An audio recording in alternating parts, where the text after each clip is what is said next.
പാവർട്ടിയിൽ July 17 വെള്ളിയാഴ്ച ആഭ്യന്തരമന്ത്രി ശ്രീ രമേശ് ചെന്നിത്തല ഉദ്ഘാടനം ചെയ്യുന്ന തൂഫാൻ വാർ എഗെയിൻസ്റ്റ് ഡ്രഗ്സ് എന്ന പരിപാടിക്ക് മുന്നോടിയായി പാവർട്ടി പഞ്ചായത്തിന്റെ നേതൃത്വത്തിൽ വിളംബര ജാഥ സംഘടിപ്പിച്ചു.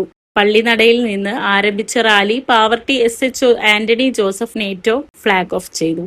സെന്റർ ചുറ്റി പഞ്ചായത്തിന് മുന്നിൽ റാലി സമാപിച്ചു.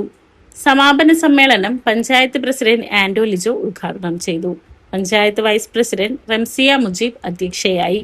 പഞ്ചായത്ത് സ്ഥിരം സമിതി അധ്യക്ഷരായ VJ വർഗീസ്, ഉമ്മർ സലീം, സുഹ്റാബി ഹമീദ്, ജനപ്രതിനിധികളായ Sreeja Shaji, Bindu Samson, Dhanya Sibil, Jils Thomas, Habeeb Ibrahim, KK Lisha, Abhini Sasi, Kamaluddeen Thoppil, KC Khader Mon, അധ്യാപകരായ father Jithin Kalan, AK Ranjith, AD Thomas, C Sheen Theres, professor Ando, Shibin, വ്യാപാരി നേതാക്കളായ വിജി സെബാസ്റ്റ്യൻ, ബിഫി മനോജ്, സെക്രട്ടറി അരുൺ നാരായണൻ എന്നിവർ സംസാരിച്ചു.